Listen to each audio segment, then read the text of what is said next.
Amines chapter की। ये class notes हैं और इन क्लास नोट्स को भी अगर आप रिवाइज कर लोगे तो 7 नंबर का चैप्टर है, 7 में से कहीं नहीं गए तुम्हारे 5 से 6 नंबर। कॉन्सेप्ट आपके सारे के सारे रिवाइज हो जाएंगे। अमाइंस चैप्टर की जब हम शुरुआत करते हैं तो अमाइंस के अंदर बेसिकली हम कहते हैं कि अमाइंस जो है वो होते हैं डेरिवेटिव ऑफ अमोनिया। ये छोटी सी बातें हैं, लिख सकते हो अगर लिखना भी चाहो तो। डेरिवेटिव ऑफ अमोनिया, अमोनिया से ये बनते हैं बेटा। किससे बनते हैं? अमोनिया से। ठीक है, अमोनिया के डेरिवेटिव होते हैं और जब अमोनिया के डेरिवेटिव होते हैं तो सबको पता है अमोनिया क्या होती है बेटा? NH3। और NH3 पे नाइट्रोजन के ऊपर क्या होता है? एक लोन पेयर। और इसी लोन पेयर की वजह से, ये जो लोन पेयर दिखाई दे रहा है, इसी लोन पेयर की वजह से जो हमारी ये क्या कहते हैं ये अमोनिया है, इसका नेचर होता है बेटा लुईस बेस जैसा। कैसा होता है? Lewis base. तो लुईस बेस जो है वो डिपेंड करता है इस लोन पेयर की अवेलेबिलिटी पर। जितना ज्यादा ये लोन पेयर अवेलेबल होगा उतना ही ज्यादा बेसिक नेचर बढ़ जाएगा। अब होने वाला क्या है बेटा, यहां पर ये हाइड्रोजन एटम हटेंगे और आर पार्ट जुड़ते चले जाएंगे। RNH2 बनेगा, R2NH बनेगा और R3N बनेगा। और जैसे जैसे आर पार्ट जुड़ते चले जाते हैं, सबको पता है आर पार्ट जुड़ेगा तो डिग्री बनेगी, ये 1 डिग्री का, ये 2 डिग्री और बेटा ये 3 डिग्री। 3 डिग्री के हमारे अमाइंस हो गए। ठीक है, अब जो ये आर पार्ट होता है जिसको हम आगे भी पढ़ेंगे, ये आर पार्ट का जो नेचर होता है बेटा इलेक्ट्रॉन डोनेटिंग नेचर होता है। कैसा नेचर होता है बेटा? Electron donating. तो इलेक्ट्रॉन डोनेटिंग जो होते हैं बेटा वो इस लोन पेयर की अवेलेबिलिटी को क्या कर देते हैं? इंक्रीज कर देते हैं, जिससे प्रोटोनेशन इजीली हो जाता है और बेसिक स्ट्रेंथ बढ़ जाती है। तो एक बहुत बढ़िया सा क्वेश्चन आता है जो हम आगे भी पढ़ेंगे कि alkyl amines are more basic than ammonia. तो ये पार्ट वाइज हम स्टडी करते चलेंगे। तो सबसे पहली बात आ जाती है अमाइंस की स्ट्रक्चर्स की। तो जो अमाइंस होते हैं उसमें नाइट्रोजन होता है, और नाइट्रोजन क्या होता है बेटा? ट्राइवेलेंट, जिसके अंदर एक लोन पेयर अवेलेबल होता है। क्या होता है बेटा? एक लोन पेयर अवेलेबल होता है, जो हमने यहाँ पे देख लिया। ट्राइवेलेंट होता है, 3 इलेक्ट्रॉन शेयर करता है, 2 इलेक्ट्रॉन लोन पेयर की फॉर्म में अवेलेबल होते हैं। इसकी जो ज्योमेट्री होती है वो कैसी होती है बेटा? पिरामिडल। कंप्लीट अगर बात करें तो इसकी ज्योमेट्री होती है ट्राइगोनल पिरामिडल। Trigonal pyramidal. और जो एंगल होता है कार्बन नाइट्रोजन के बीच में, वो एंगल होता है बेटा हमारे पास 109.5 डिग्री। 109.5 डिग्री। ठीक है, चलो ट्राइमिथाइल अमाइन के केस में ये एंगल कितना हो जाता है? 108, क्योंकि उसमें 3 एल्काइल ग्रुप आ जाते हैं जिसकी वजह से रिपल्शन हो जाता है और बॉन्ड एंगल थोड़ा सा कम हो जाता है। बॉन्ड एंगल थोड़ा सा कम हो जाता है। चलो अब बात करते हैं क्लासिफिकेशन की।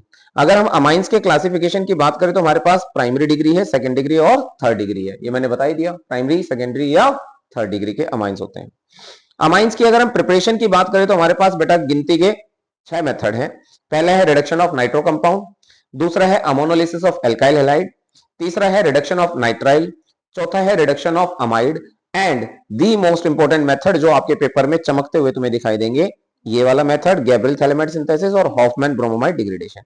ये 2 मेथड बहुत काम आने वाले हैं। इनमें से और कौन सा मेथड बहुत काम आने वाला है? ये वाला मेथड बहुत काम आने वाला है जब भी आपको किसी भी रिएक्शन के अंदर कार्बन को क्या करना पड़ेगा? इंक्रीज। ये वाला नहीं, सॉरी, ये वाला कार्बन को क्या करना हो बेटा? इंक्रीज करना होगा तो आपको नाइट्राइल्स की जरूरत पड़ेगी। किसकी जरूरत पड़ेगी? नाइट्राइल्स की। ठीक है, और जब भी कार्बन डिक्रीज करना होगा, जब भी कार्बन क्या करना होगा बेटा? डिक्रीज, तो आपको किसकी जरूरत पड़ेगी? हॉफमैन ब्रोमोमाइड डिग्रेडेशन, यानी कि हैप्पी बर्थडे रिएक्शन। ठीक है, आई बात समझ में?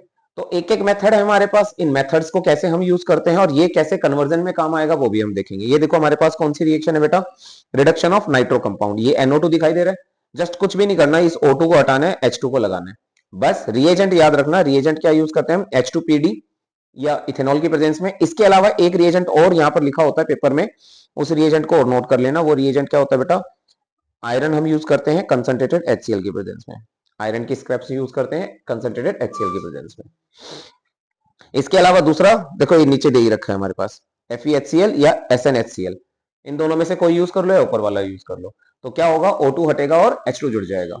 ये तो कन्वर्जन में बहुत बारी काम आएगा कि जहां पर आपसे क्या कहा जाएगा बेटा? नाइट्रोबेंजीन से क्या बेटा? नाइट्रोबेंजीन से क्या बनाओ? एनिलीन बनाओ। नाइट्रोबेंजीन से क्या बनाओ? एनिलीन बनाओ। अब मैं तुम्हें बताता हूं इसका क्या यूज है। कन्वर्जन दिखाता हूं, बहुत मजेदार कन्वर्जन, तुम कहोगे वाओ।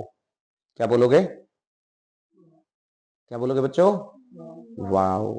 कैसे? ऐसे देखो, कन्वर्जन कैसे आएगी? देखो, कन्वर्ट, कन्वर्ट बेंजीन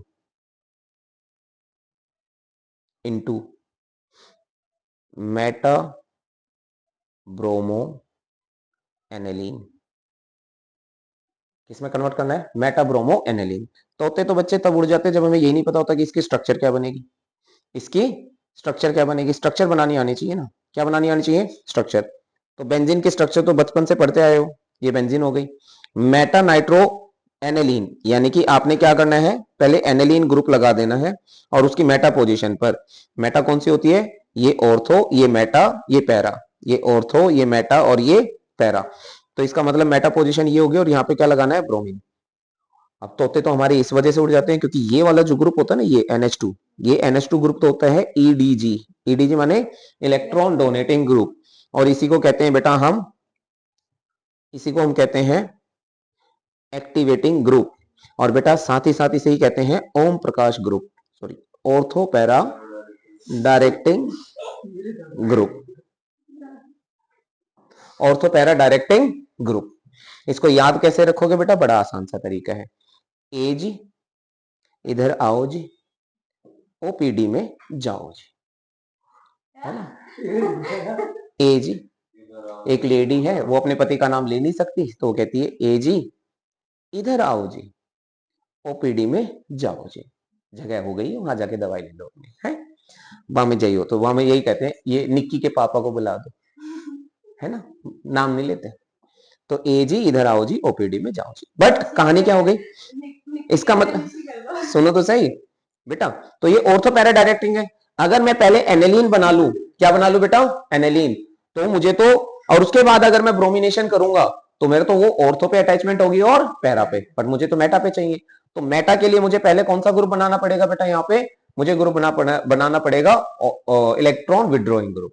तो मैं क्या करने वाला हूं, इस बेंजीन से नाइट्रोबेंजीन बनाने वाला हूं। तो दो रिएजेंट डालोगे, कंसंट्रेटेड HNO3 और कंसंट्रेटेड H2SO4। जस्ट ये पकड़ोगे रिंग, ठीक है, और यहां पे कौन सा ग्रुप आ जाएगा? NO2।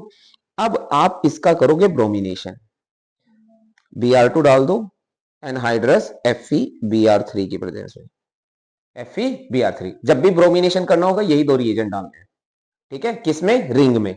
तो अब आप नाइट्रो कंपाउंड का जब ब्रोमिनेशन करोगे ना बेटे, तो आप यहां पे क्या लगा लो? NO2 ग्रुप, और इसके रिस्पेक्ट में मेटा पोजीशन देखो, ऑर्थो मेटा।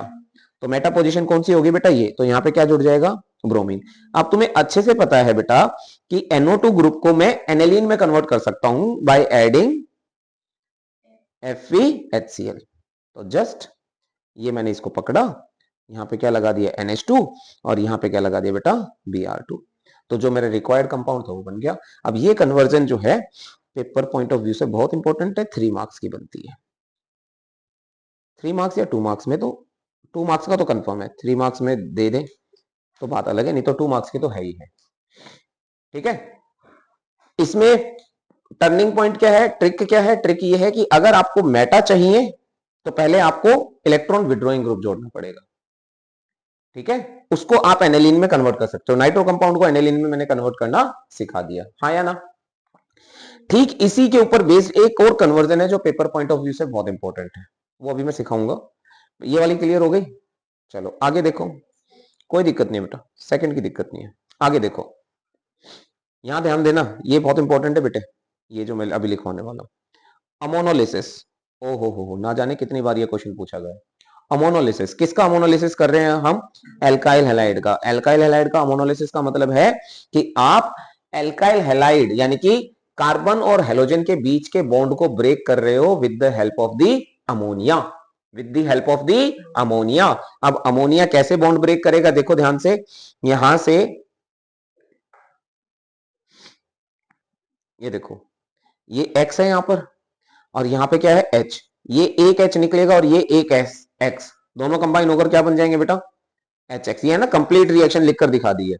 मैं तुम्हें पार्ट वाइज समझाता हूं, पार्ट वाइज समझोगे ज्यादा बेटर रहेगा। देखना ध्यान से इधर बेटे, गुड्डू ध्यान दे।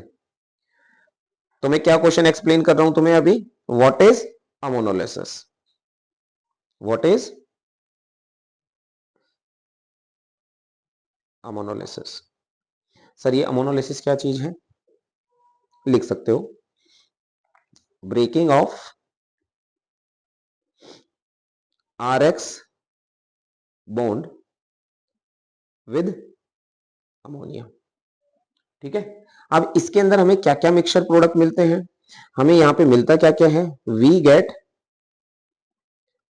मिक्सचर ऑफ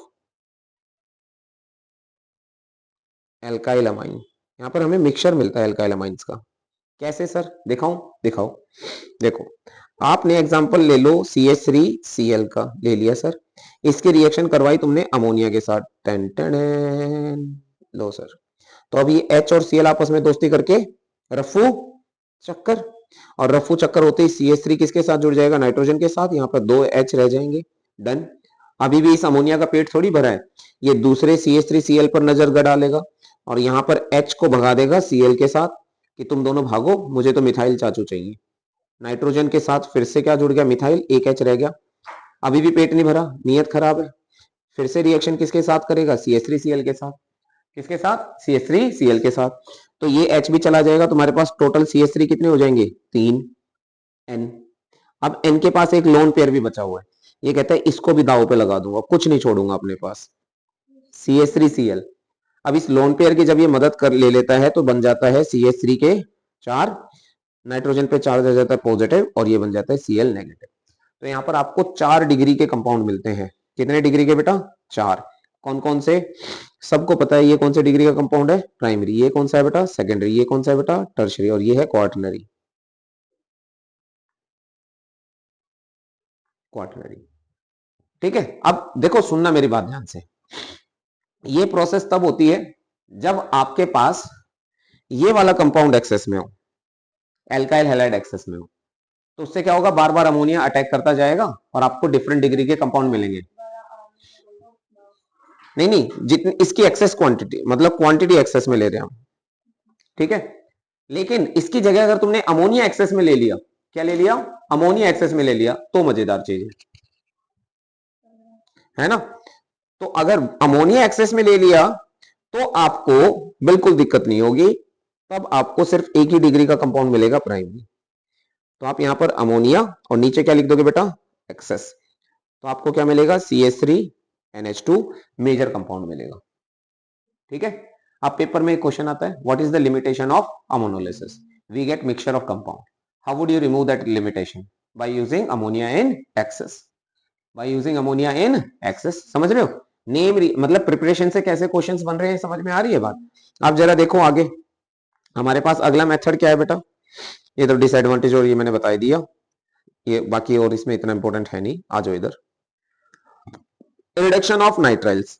अगर मैं नाइट्राइल्स का क्या कर दूं बेटा? रिडक्शन। नाइट्राइल के रिडक्शन से भी मुझे क्या मिलता है बेटा? अमाइंस मिलते हैं। याद रखना, नाइट्राइल के रिडक्शन से हमें कौन से डिग्री के अमाइंस मिलते हैं, ये याद रखेंगे। कौन से डिग्री के? 1 डिग्री के। अभी तक हमने नाइट्रो से पढ़ा, उसमें भी प्राइमरी डिग्री का मिलता है, नाइट्राइल में भी प्राइमरी डिग्री का मिलता है, अमाइड में भी प्राइमरी डिग्री का मिलता है, हॉफमैन ब्रोमाइड डिग्रेडेशन में भी प्राइमरी का मिलता है। सिर्फ एक एल्काइल अमाइन जो एल्काइल हैलाइड के साथ रिएक्शन करके अमोनोलिसिस करते हैं, उसमें मिक्सचर ऑफ कंपाउंड मिलते हैं। ठीक है, अगला क्या है? Reduction of amide. अब देखो ये रिएक्शन कैसे हो रही है, बड़ी सिंपल सी रिएक्शन है। ये RCN है, ट्रिपल बॉन्ड, 2 H इसके पास आएंगे, 2 H इसके पास आएंगे, ये बन जाएगा CH2, ये बन जाएगा NH2, बन गया प्राइमरी डिग्री का अमाइड। बट क्या इसमें कार्बन नंबर चेंज हुआ? नहीं हुआ। अमाइड के केस में क्या होगा? ये O जाएगा और H2 आएगा, O जाएगा और H2 आएगा। क्या इसमें कार्बन नंबर चेंज हुआ? नहीं, जितने कार्बन यहां थे उतने कार्बन यहां है। पंगा आ जाता है किसमें? हॉफमैन ब्रोमाइड डिग्रेडेशन में। गैब्रियल में नहीं आता है, गैब्रियल में भी कार्बन नंबर सेम रहते हैं। गैब्रियल थैलेमाइड सिंथेसिस, बेटा अगर पेपर तुम्हारा लक बहुत बढ़िया रहा तो एज इट इज क्वेश्चन आएगा ये गैब्रियल थैलेमाइड सिंथेसिस का, कोई रोक नहीं सकता। गैब्रियल थैलेमाइड सिंथेसिस से क्वेश्चन आता ही आता है, आएगा ही आएगा, कह दिया तो कह दिया। पेपर चला के आ जाना, अगर गैब्रियल थैलेमाइड सिंथेसिस तुम्हारे पेपर में क्वेश्चन ना दिखे, 3 सेट में से एक में जरूर दिखेगा। अब ये मत कहे मेरे में नहीं आया सर, ठीक है ना? हाँ, तो गैब्रियल थैलेमाइड सिंथेसिस से रिलेटेड क्या क्वेश्चन बनते हैं? पहली बात, ये सिर्फ और सिर्फ यूज किया जाता है प्राइमरी अमाइंस की प्रिपरेशन के लिए, लेकिन एक छोटी सी यहां पर कमी है, लिखोगे primary alkyl amine. Primary alkyl amine ये सिर्फ और सिर्फ एल्काइल अमाइन की प्रिपरेशन के लिए यूज होता है, और वो भी सिर्फ प्राइमरी डिग्री के एल्काइल अमाइन, यानी कि RNH2, ये हमारे प्राइमरी डिग्री के एल्काइल अमाइंस बनते हैं। इसके अंदर एरोमेटिक प्राइमरी अमाइंस हम प्रिपेयर नहीं कर सकते, यही क्वेश्चन है। Can not be prepared because, spelling बहुत बढ़िया है बिकॉज की, aryl amine do not undergo nucleophilic substitution reaction with the anion formed by phthalimide. तो थैलेमिड के साथ ये न्यूक्लियोफिलिक सब्स्टिट्यूशन रिएक्शन शो नहीं करते। ऑब्वियसली हेलोएरिन्स जो होते हैं वो न्यूक्लियोफिलिक सब्स्टिट्यूशन रिएक्शन शो नहीं करते due to the presence of partial double bond character, ठीक है ना, रेजोनेंस की वजह से। तो ये यानी कि गैब्रियल थैलेमिड सिंथेसिस से क्या आप एरोमेटिक अमाइंस बना सकते हो? नहीं। क्वेश्चन आएगा why GPS can not be used to prepare aryl amines. दूसरा क्वेश्चन असर्शन रीजन का बनता है। असर्शन रीजन में असर्शन दे रखा होगा Gabriel phthalimide synthesis used to prepare primary alkyl amines, true. फिर दे रखा होगा aryl amine does not undergo nucleophilic substitution reaction in GPS, so assertion is true, reason is true, reason is the correct explanation of the assertion. Anita done. चलिए, Anita will be your right option. अब ये हमारा है थैलेमिड molecule. अब इसकी structure आपने as it is रखना है। क्या? बेंजीन। बेंजीन के साथ क्या करना है बेटा? सी डबल बॉन्ड O, नीचे भी सी डबल बॉन्ड O, और दोनों को जोड़ देना है नाइट्रोजन से। ये बनता है थैलिक एसिड से। किससे बनता है बेटा? Phthalic acid. तो तुम्हारे काम थैलिक एसिड से अभी नहीं है पंगा, उसको हम aldehyde ketones and carboxylic acid देखेंगे तब करेंगे, लेकिन अभी से याद रखो थैलेमिड। थैलेमिड की रिएक्शन किसके साथ करवानी है? KOH या NaOH के साथ। जैसे ही KOH और NaOH के साथ रिएक्शन करवाएंगे बेटा, एक तरफ नेगेटिव चार्ज आ जाएगा, एक तरफ पॉजिटिव चार्ज आ जाएगा। तो ये बन जाएगा आपका एक न्यूक्लियोफाइल। क्या बन जाएगा बेटा? न्यूक्लियोफाइल। ये कहेगा रुक क्लोरीन तेरे को अभी भगाता हूं। तो यहां से इस X को भगाता है। ये X किसके साथ चला जाता है? सोडियम के साथ। KX बन जाएगा, बाहर निकल गया। और नाइट्रोजन जो है वो किसके साथ दोस्ती कर लेता है? R पार्ट के साथ। लेकिन ये दोस्ती कुछ ज्यादा टाइम के लिए टिकती नहीं है। जब कौन आ जाता है? NaOH एक्वस मीडियम हम जैसे डालते हैं तो ये बॉन्ड ब्रेक हो जाता है। कहां से बॉन्ड ब्रेक होता है? यहां से और यहां से। कहां से बॉन्ड ब्रेक होता है बेटा? फिर से देखो, यहां से और यहां से। तो क्या बाहर निकलता है? RN। RN सही से देखो तो ये इस तरीके से होता है। दो NaOH के मोलिक्यूल ले लिए, NaOH NaOH, दो मोलिक्यूल ले लिए। क्या हुआ बेटे? सुनो, यहां से बॉन्ड टूटा, RN निकला। इस RN ने फटाफट से एक हाइड्रोजन यहां से उठा लिया, एक यहां से उठा लिया। क्या बन गया? RNH2। क्या बच गया बेटा? RNH2। क्या बच गया? O ना, O ना, ठीक है ना। अब ये O ना इसके साथ जोड़ दो, इसके साथ C के साथ ONA जोड़ दो, जोड़ दिया। इस C के साथ भी ONA जोड़ दो, सॉल्ट बन गया। किसका? ये है सोडियम सॉल्ट ऑफ थैलेमिड। हाँ पूरे के बता रहा हूं, सोडियम सॉल्ट ऑफ थैलेमिड। आपने बस इसका दिमाग में रखना है कि यहाँ पे आपके कौन से डिग्री के अमाइंस बनेंगे? प्राइमरी डिग्री के alkyl amines.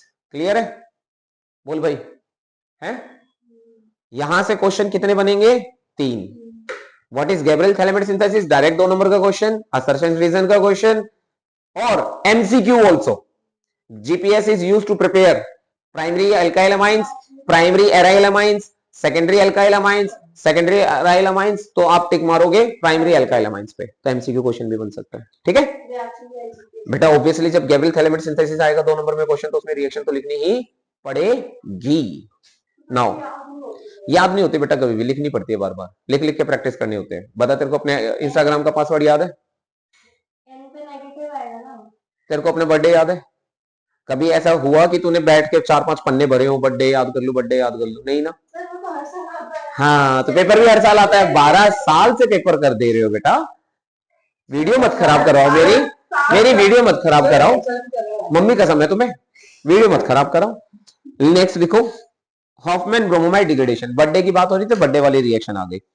Hoffmann bromamide degradation बहुत इंपॉर्टेंट रिएक्शन है। क्यों इंपॉर्टेंट रिएक्शन है? क्योंकि ये डायरेक्ट आती है, डायरेक्ट आता है ये हॉफमैन ब्रोमोमाइड डिग्रेडेशन का क्वेश्चन। ठीक है, यहाँ पे क्या होता है? ये जो रामू चाचा है, ये कार्बोनाइल का साथ छोड़कर अमाइन के साथ जुड़ जाते हैं। नहीं बेटा, already sent from carbonyl carbon to nitrogen atom when it is treated with bromine in presence of NaOH और KOH। ये अल्कोहलिक NaOH या KOH होता है।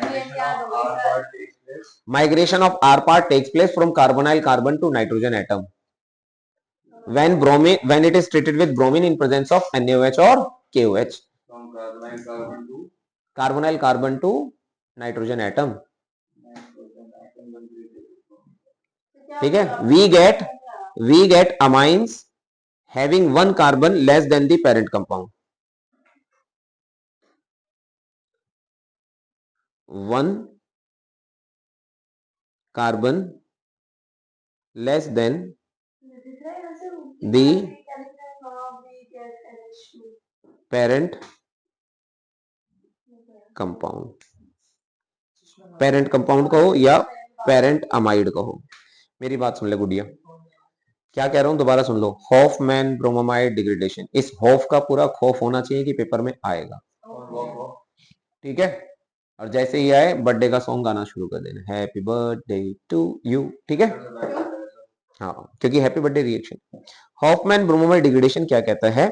व्हेन अमाइड, कौन बेटा? अमाइड, एल्काइल अमाइड हो या एराइल अमाइड हो, एल्काइल अमाइड हो या एराइल अमाइड हो, एल्काइल अमाइड हो या एराइल अमाइड हो, treated with bromine in presence of NaOH or KOH, then there is a migration. Then there is a migration occur from carbonyl carbon to nitrogen atom, and we get amines having one carbon less than the parent compound, and the reaction is known as Hofmann bromide degradation. Very good. Wow, Neeraj sir, done. Good. आप क्यों train चला रहे हो? In presence of bromine, in presence of NaOH. ठीक है बच्चा, ठीक है बेटा. अब जितने भी मैंने ये कन्वर्जन और ये सब कुछ करवाया है, इनसे रिलेटेड कुछ क्वेश्चन जो बनते हैं वो भी समझाऊंगा. अब आ जाओ पहले अगले पन्ने पे. Wow sir. नेक्स्ट है हमारे पास physical properties. Physical properties, physical properties, physical properties में याद रखेंगे क्या कि जो एलिफेटिक अमाइंस होते हैं वो गैसियस नेचर के होते हैं with fishy order. Aniline and other aryl amines usually colorless but get colored due to atmospheric oxidation. Aniline and other aryl amines, aniline and other aryl amines are colorless but get colored due to atmospheric oxidation. Done. Lower aliphatic amines are soluble in water because of hydrogen bond with water molecule. अब यहां पे question आता है कि ethyl amines are soluble in water while aniline does not. Aniline water के अंदर soluble नहीं होता, लेकिन इथाइल अमाइन सोल्यूबल होता है क्योंकि इथाइल अमाइन वाटर के साथ हाइड्रोजन बॉन्ड बना लेता है. एनेलिन के अंदर benzene being hydrophobic in nature, hydrophobic in nature get not dissolved in water, क्योंकि हाइड्रोफोबिक जो कंपाउंड होते हैं वो सोल्यूबल नहीं होते. नहीं आई बात समझ में? दोबारा सुन ले ध्यान से. किसी भी कंपाउंड को वाटर के अंदर डिसॉल्व करने के लिए हाइड्रोजन बॉन्ड का बनना जरूरी है. जो लोअर एलिफेटिक अमाइंस होते हैं, लोअर एलिफेटिक मतलब 2, 4, 5 कार्बन तक के जो मॉलिक्यूल्स होते हैं, उनमें कार्बन नंबर कम होने की वजह से उनका हाइड्रोफोबिक नेचर कम होता है. जितने ज्यादा कार्बन होंगे हाइड्रोफोबिक नेचर बढ़ता चला जाएगा. दूसरा, इसके अंदर अमाइंस है, अमाइंस के पास 2 हाइड्रोजन एटम होते हैं, नाइट्रोजन के पास 2 हाइड्रोजन एटम होते हैं, तो ये दोनों हाइड्रोजन एटम आसानी से वाटर मॉलिक्यूल के साथ हाइड्रोजन बॉन्ड बना लेते हैं, तो इसलिए सोल्युबिलिटी बढ़ जाती है. लेकिन बेंजीन या एरोमेटिक जो अमाइंस हैं वो सोल्युबल क्यों नहीं होते? क्योंकि उनके अंदर हाइड्रोफोबिक नेचर ज्यादा होता है. That's why they are not soluble in water. ठीक है, अब अगली बात समझ लो. जैसे जैसे सोल्युबिलिटी मतलब सोल्युबिलिटी जो होती है वो मोलर मास के साथ क्या होती है? डिक्रीज होती है. सोल्युबिलिटी घटेगी अगर मोलिकुलर मास बढ़ेगा. क्यों? क्योंकि हाइड्रोफोबिक एल्काइल पार्ट बढ़ रहा है. ये मैं पढ़ा चुका हूं, अब ये भी बता दी मैंने बात. ठीक है, नेक्स्ट, अगर हम सोल्युबिलिटी की बात करें कि अमाइंस और अल्कोहल में कौन ज्यादा सोल्युबल है, तो obviously alcohols are more soluble than amines. Alcohol ज्यादा सोल्युबल होते हैं अमाइंस के कंपैरेटिवली. डन, क्लियर है? क्या चीज है? हाँ, नहीं generally alkyl amines are more sorry alcohols are more soluble in water than amines. Clear? बहुत बढ़िया. रीजन उसके बना जाता है हाइड्रोजन बॉन्ड बना जाता है, क्योंकि वहां पे ऑक्सीजन भी अवेलेबल है ना बेटा, तो ऑक्सीजन का हाइड्रोजन बॉन्ड ज्यादा स्ट्रॉन्ग हो नाइट्रोजन के कंपैरेटिवली, क्योंकि ऑक्सीजन की इलेक्ट्रोनेगेटिविटी ज्यादा होती है. अब अगर मैं बॉइलिंग पॉइंट की बात करूं तो बॉइलिंग पॉइंट जो होता है वो इस ऑर्डर में फॉलो होता है। 1 डिग्री का बॉइलिंग पॉइंट ज्यादा होगा 2 डिग्री से, 2 डिग्री का ज्यादा होगा 3 डिग्री से। रीजन क्यों ऐसा होता है? क्योंकि हमें पता है कि जो बॉइलिंग पॉइंट होता है ना बेटे, कौन? बॉइलिंग पॉइंट, ये बॉइलिंग पॉइंट डायरेक्टली प्रोपोर्शनल होता है बेटा आपका वंडरवॉल फोर्सेस के। किसके डायरेक्टली प्रोपोर्शनल होता है बेटा? वंडरवॉल फोर्सेस के। और जो ये वंडरवॉल फोर्सेस हैं ये डायरेक्टली प्रोपोर्शनल होते हैं बेटा सरफेस एरिया के। किसके बेटा? Surface area. और जो ये सरफेस एरिया है ना बेटा ये इनवर्सली प्रोपोर्शनल होता है ब्रांचिंग के। किसके बेटा? ब्रांचिंग के। और इसीलिए हम कहते हैं कि सोलिबिलिटी जो है या बॉइलिंग पॉइंट जो है वो डिग्री के क्या होगा? Inversely proportional. डिग्री के क्या होगा बेटा? इनवर्सली प्रोपोर्शनल होगा। ठीक, एक और चीज यहां पर ध्यान में रखेंगे कि बॉइलिंग पॉइंट जो होता है वो डायरेक्टली प्रोपोर्शनल होता है बेटा मोलर मास के। यानी कि अगर मैं तुमसे कहूं कि पेंटेनामाइन और हेक्सेनामाइन या पेंटेनामाइन और हेप्टेनामाइन में कौन ज्यादा बॉइलिंग पॉइंट रख रहा है, तो हेप्टेनामाइन, क्योंकि उसका मोलर मास ज्यादा होगा। बस, तो मोलर मास के साथ बॉइलिंग पॉइंट क्या होता है बेटा? डायरेक्टली प्रोपोर्शनल होता है। सर बहुत बढ़िया, डन। अब बात करते हैं केमिकल प्रॉपर्टीज की। अगर हम अमाइंस की केमिकल प्रॉपर्टीज की बात करें तो सबसे पहली प्रॉपर्टी आ जाती है हमारे पास बेसिक नेचर की। किसकी बेटा? Basic nature. Why amines are basic in nature? Because they can donate lone pair and act as Lewis base. कैसे एक्ट करते हैं बेटा? लुईस बेस की तरह एक्ट करते हैं। समझ रहे हो? अब ये क्वेश्चन आता है पेपर में, यहां से बेसिक नेचर से क्वेश्चन आएगा ही आएगा, कोई रोक ही नहीं सकता। आएगा भी, पिछली बार भी आया था, इस बार भी आएगा और आगे भी आता रहेगा। ये इटर्नल क्वेश्चन है, धरती पे बना है ये क्वेश्चन आने के लिए। ठीक है ना? ब्रह्मा का वरदान प्राप्त है इसे। सीबीएसई भी इसके आगे नतमस्तक हो जाता है और पेपर में इस क्वेश्चन को डाल देता है।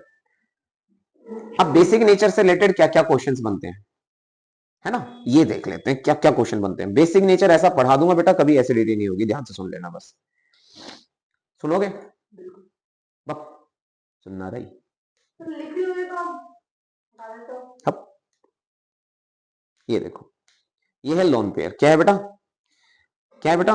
Lone pair. वेरी गुड, जग रहा है लड़का हमारा। लोन पेयर, ठीक है ना? This lone pair can be NH3 बना दिया सर। डोनेटेड। बिल्कुल सही बनाया बेटा मैंने, NH3 जो बनाया।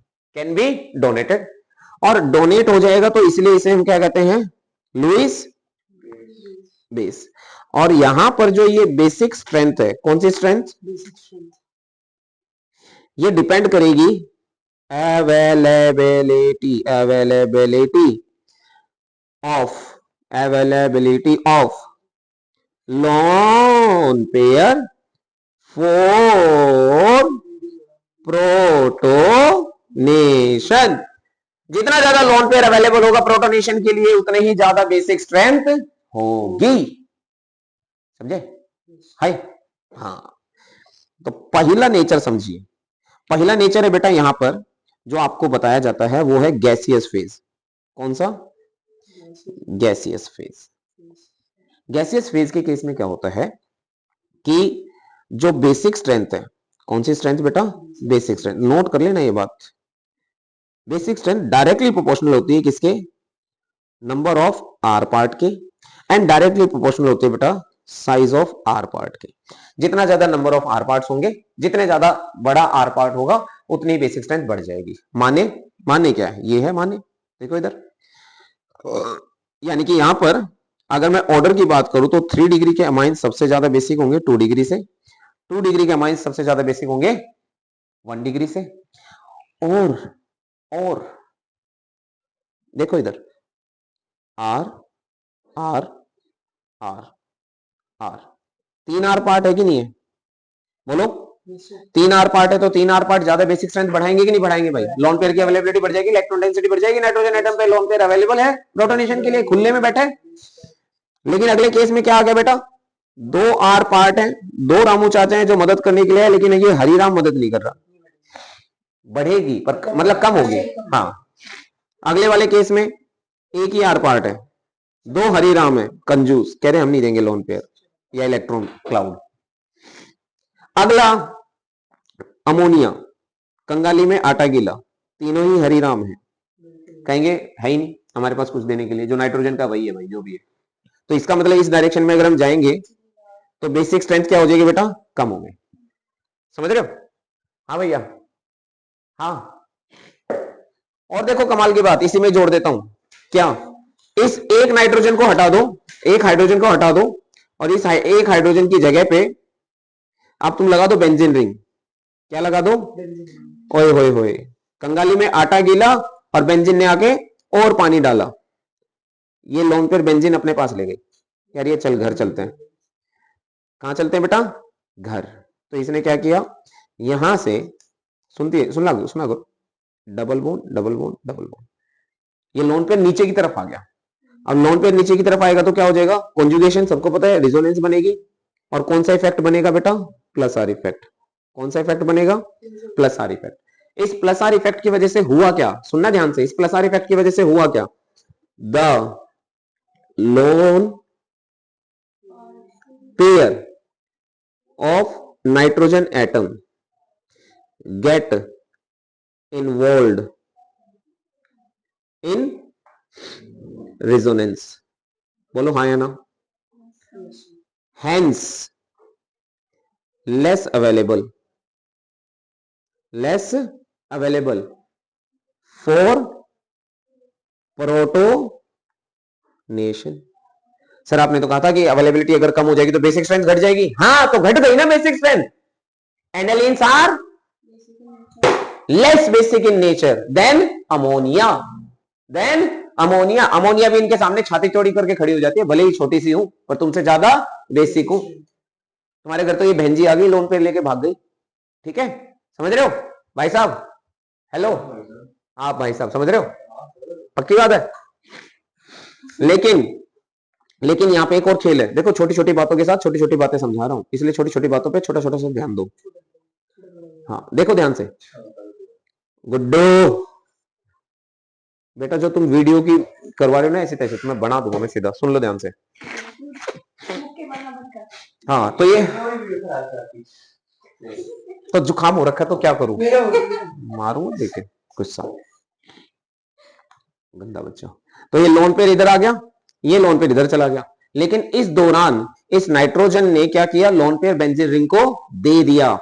समाज में इसका रुतबा बढ़ गया, समाज में लोग इसे कहने लगे वाह भाई वाह, दानी ग्रुप हो, इलेक्ट्रॉन डोनेटिंग ग्रुप, और सब इसको इज्जत से भी बुलाने लगे एजी यानी कि एक्टिवेटिंग ग्रुप।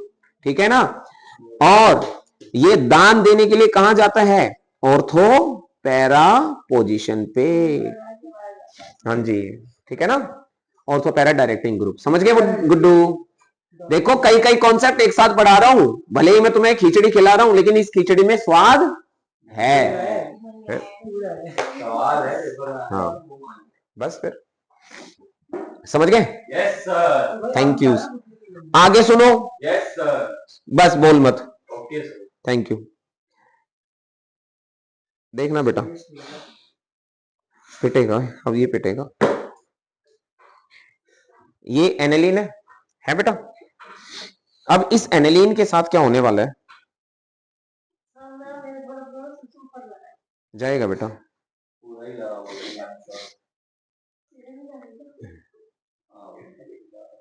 देख अब सुन, नहीं अब मेरी बात सुनो। क्या अमीश मैं बोलूं? देखो सर से ऊपर जाने की कोई भी बात नहीं है इसमें, एक भी, अगर ध्यान से सुनेगी तो। और यहां से 3 नंबर लेके जाएगी चकाचक। बोल दूं? अच्छा स्पीड ज्यादा है क्या, इस वजह से दिक्कत हो रही है? ठीक है, ऐसा है, हम पढ़ रहे हैं बेसिक स्ट्रेंथ, पेपर तो तुम्हारा 3 साल बाद है, इसलिए बहुत मजे से बेसिक स्ट्रेंथ। बेसिक स्ट्रेंथ का बेसिक मतलब होता है, बढ़ा दूं, बेसिक स्ट्रेंथ है जो कि अवेलेबिलिटी ऑफ लोन पेयर पे डिपेंड करती है। लोन पेयर जितना ज्यादा अवेलेबल होगा बेसिक स्ट्रेंथ उतनी ही ज्यादा होगी। लोन पेयर की यानी कि इलेक्ट्रॉन डेंसिटी बढ़ाने की कैपेबिलिटी किसके पास होती है, इन आर पार्ट्स के पास होती है। और ये आर पार्ट जैसे जैसे आएंगे, जितने आर पार्ट आएंगे उतनी ही बेसिक स्ट्रेंथ बढ़ जाएगी। यहां पर 3 आर पार्ट है तो बेसिक स्ट्रेंथ ज्यादा होगी, यही तो लिखवाया सर ने कि basic strength is directly proportional to number of R. यहाँ पे 3 है तो बेसिक स्ट्रेंथ ज्यादा होगी, यहाँ पे 2 है तो बेसिक स्ट्रेंथ कम होगी, यहाँ पे 1 है तो और कम होगी, यहाँ पे है ही नहीं तो और ज्यादा कम होगी।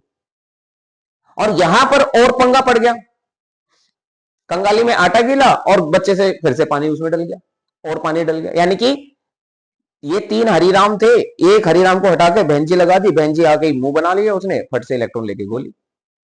अब नाइट्रोजन देखता रह गया कहां से प्रोटोनेशन करवाऊं, लोन पे तो नाइट्रोजन बेंजीन रिंग की तरफ चला गया। हाँ, लेकिन समाज में इज्जत बन गई उसकी, लोग कहने लगे वाह भाई वाह कितना बड़ा दानी, इलेक्ट्रॉन डोनेटिंग ग्रुप है। एक्टिवेटिंग ग्रुप ये बेंजीन को खुश कर दिया, बेंजीन को एक्टिवेट कर दिया इलेक्ट्रोफिलिक सब्स्टिट्यूशन रिएक्शन के लिए, और ऑर्थो पैरा पोजीशन पे इलेक्ट्रॉन डेंसिटी बढ़ा दी। तो इस बेंजीन रिंग के आने की वजह से बेसिक स्ट्रेंथ क्या हो गई, कम हो गई। डन। तो यहां से एक क्वेश्चन तो क्लियर हो गया, aryl amines are less basic than ammonia. ठीक है, ठीक है। अब इतनी भी बात तुम्हें समझ में आनी चाहिए कि जब इलेक्ट्रॉन डोनेटिंग ग्रुप जुड़ जाता है, जैसे CH3 है, यहां पर ये इलेक्ट्रॉन डोनेटिंग ग्रुप की तरह काम कर रहा है। Electron donating group basic strength को बढ़ाता है, electron withdrawing group basic strength को घटाता है। तो अगर मैं यहां पर एक इलेक्ट्रॉन विड्रॉइंग ग्रुप जोड़ दूं NO2, तो ये बेसिक स्ट्रेंथ को बढ़ाएगा या घटाएगा, घटाएगा, बेसिक स्ट्रेंथ को घटाएगा। लेकिन यहीं पर अगर मैं एक इलेक्ट्रॉन डोनेटिंग ग्रुप जोड़ दूं तो वो बेसिक स्ट्रेंथ को बढ़ा देगा। तो एनेलीन की बेसिक स्ट्रेंथ किससे ज्यादा हो गई, पैरा नाइट्रो एनेलीन से, और इसकी पैरामिथॉक्सी एनेलीन की बेसिक स्ट्रेंथ किससे ज्यादा हो गई, एनेलीन से। ये बात समझ में आई कि नहीं आई गुड्डू, आई? तो इसका मतलब बेसिक स्ट्रेंथ जो है वो इफेक्ट ऑफ सब्स्टिट्यूएंट पर भी डिपेंड करता है, यानी कि जो सब्स्टिट्यूएंट अटैच है वो भी बेसिक स्ट्रेंथ को चेंज कर सकता है। तो यहां पर आपको दो बातें दिमाग में रखनी है कि EDG increases the basic strength, और वहीं पर EWG decreases the basic strength. क्या गलत बात बताई भाई अमेश? ठीक है, ये हो गया गैसियस फेज। कौन सा फेज बेटा, गैसियस फेज। ठीक है बेटा, आई समझ में बात? आगे देखो, इसी तरीके से कुछ और चीजें भी समझा रहा हूं, नोट करने की दिक्कत नहीं है क्योंकि मैं तो तुम्हारे साथ शेयर कर ही दूंगा ये सारी चीजें। Still sir, that's very good. Now you have this one, see this is aniline, am I right? और यहां पर मैंने बना दिया मिथाइल बेंजीन। क्या बना दिया बेटा, methyl benzene, sorry methyl benzene कह रहा हूं, ये बेंजाइल अमाइन, बेंजाइल अमाइन। ठीक है, बेंजाइल अमाइन। अब मुझे बताओ कौन से केस में लोन पेयर बेंजीन रिंग के साथ कॉन्जुगेट करेगा? अगर तुम ध्यान से देखो तो एनेलीन का लोन पेयर कॉन्जुगेट कर सकता है, इसका लोन पेयर कॉन्जुगेट करेगा नहीं क्योंकि बीच में ब्रेकर आ गया मिथाइल का, है ना? तो इसका मतलब इस वाले केस में तो लोन पेयर की अवेलेबिलिटी कम होगी और इस वाले केस में लोन पेयर की अवेलेबिलिटी ज्यादा होगी। तो इन दोनों में किसकी बेसिक स्ट्रेंथ ज्यादा है? पहले सेकंड पार्ट की ज्यादा है। पेपर में ये कैसे लिखा होता है, ऐसे लिखा होता है C6H5NH2, और ये पेपर में लिखा होता है बेटा C6H5CH2NH2, CH2NH2। डन। एक दिक्कत और आती है, क्या कि अगर आपके पास, सुन ले इधर ध्यान से, सोने की जरूरत नहीं है, हाँ, NH2, अब आपने सेम कंपाउंड बनाया लेकिन आप आपने एक H हटाकर उसकी जगह पे क्या लगा दिया, CH3। तो CH3 तो बेटा आपको पता है इलेक्ट्रॉन डोनेटिंग ग्रुप की तरह काम करता है, तो ये तो बेसिक स्ट्रेंथ को क्या करेगा, बढ़ाएगा। अब यहां पे कितने लगा दिए बेटा मैंने, 2। अब इन तीनों में अगर मैं कंपेयर करूं बेसिक स्ट्रेंथ किसकी ज्यादा होगी, है? अगर मैं इसको A मान लूं, इसको मैं B मान लूं और इसको मैं C मान लूं, तो सबको पता है कि यहां पर बेसिक स्ट्रेंथ किसकी ज्यादा होगी, इसकी सबसे ज्यादा होगी। क्यों? क्योंकि यहाँ पे 2 एल्काइल ग्रुप आ गए।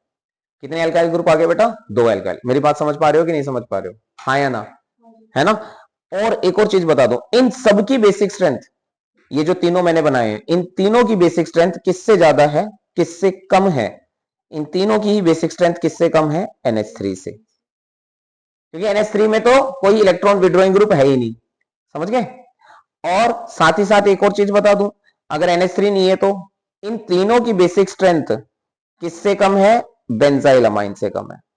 क्योंकि बेंजाइल अमाइन में तो लोन पेयर ही कॉन्जुगेट नहीं हो रहा ना, इन तीनों में तो कॉन्जुगेट भी हो रहा है, इसमें तो कॉन्जुगेशन ही नहीं हो रहा, तो इन तीनों की बेसिक स्ट्रेंथ इससे क्या हो गई बेटा, ज्यादा हो गई। अगर तुमने इतना समझ लिया ना तो ये समझ लो कि तुम्हारा बेसिक स्ट्रेंथ वाला कॉन्सेप्ट तो हो गया। गैसियस फेज वाला क्लियर हो गया। गैसियस फेज के बाद आपको दो एग्जांपल हैं जो याद ही रखने हैं, उनमें ज्यादा दिमाग लगाने की जरूरत नहीं है। एक होता है हमारे पास सॉल्वेशन फेज। कौन सा फेज बेटा, सॉल्वेशन फेज। सॉल्वेशन फेज में ऑर्डर चेंज हो जाता है, यहां पर ऑर्डर हो जाता है 1 degree is greater than 2 degree, 2 degree is greater than 3 degree. फिर इसके बाद हमारे पास एक जनरल ट्रेंड आता है जो तुमने याद रखना है।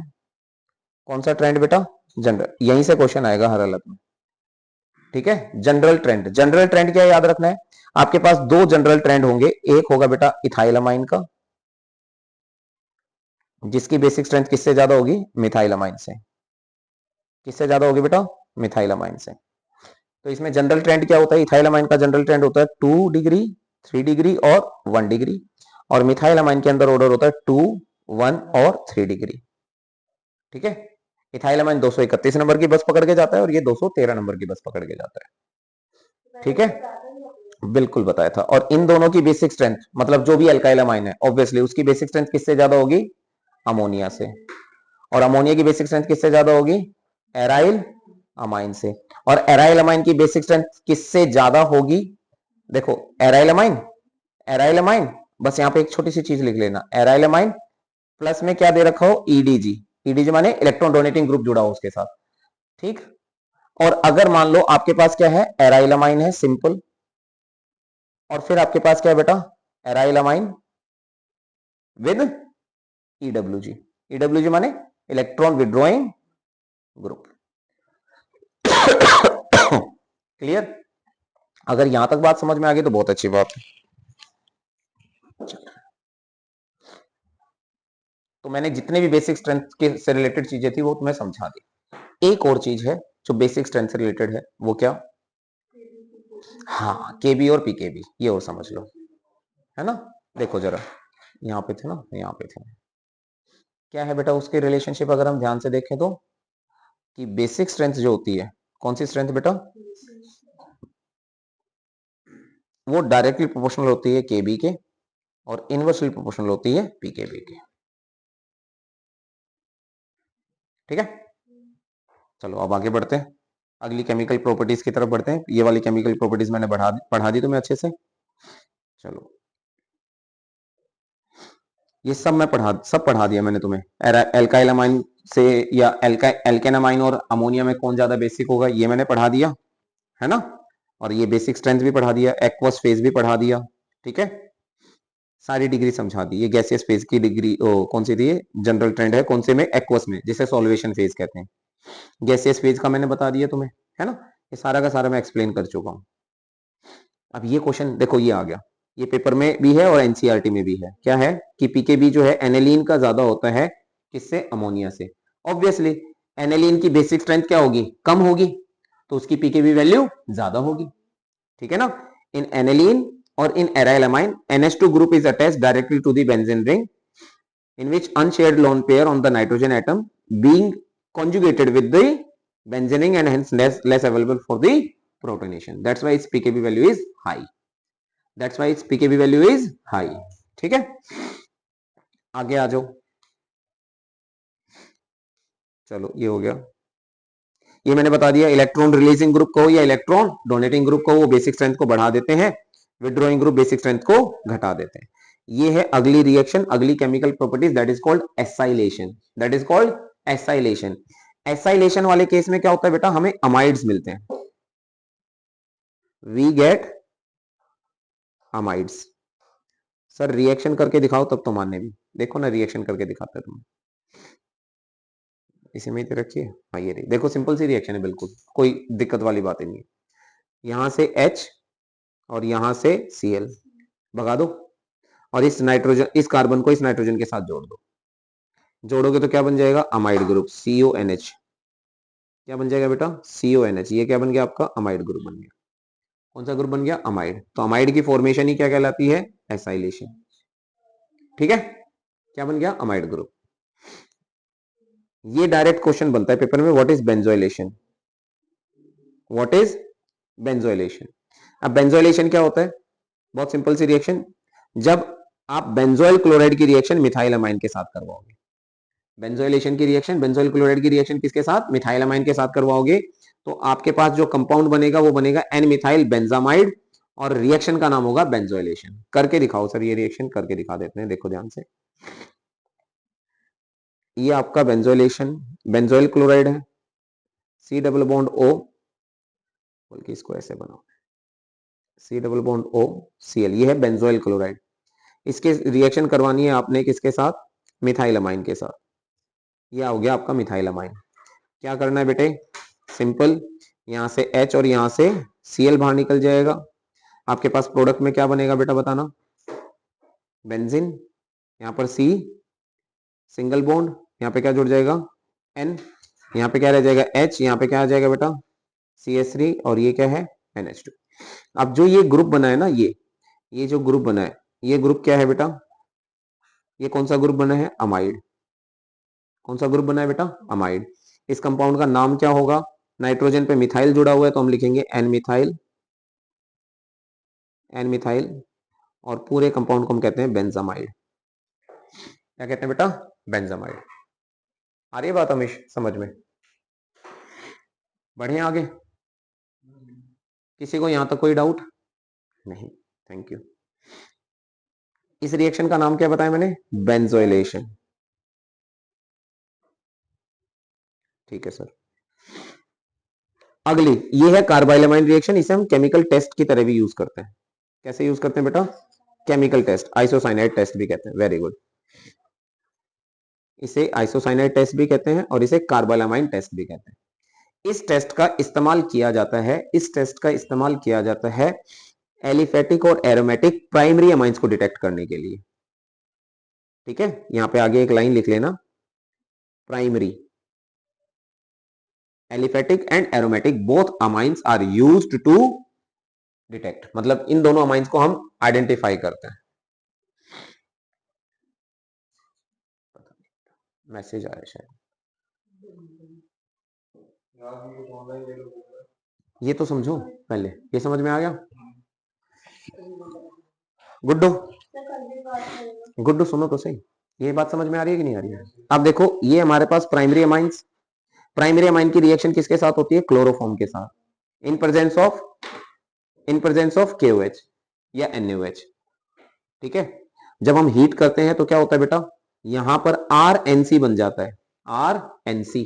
NC ग्रुप जो होता है वो आइसोसाइनाइड ग्रुप होता है। कौन सा ग्रुप होता है? आइसोसाइनाइड। रिएक्शन याद कर लो, एज इट इज आएगी रिएक्शन, एज इट इज ही आती है। और ये कैसे आएगा क्वेश्चन पेपर में? Name the test which is used to detect primary amines from secondary and tertiary. हाँ, मैं बता तो रहा हूं ना, जितना ध्यान से पढ़ोगे, जितना ध्यान से मेरी बात को सुनोगे, मजा आ जाएगा तुम्हें। इस कंपाउंड की स्मेल याद रखना, कैसी स्मेल होती है? फोल स्मेलिंग कंपाउंड होता है, फोल स्मेलिंग कंपाउंड होता है। Done sir. कौन कौन से डिग्री के अमाइन शो नहीं करते बेटा? सबको पता है, सेकंड डिग्री और थर्ड डिग्री के अमाइन शो नहीं करते। और ये मैं बता दूं, एक बच्चे ने बनाए ये बहुत बढ़िया नोट्स, गौरा ने, बहुत बढ़िया बच्ची है।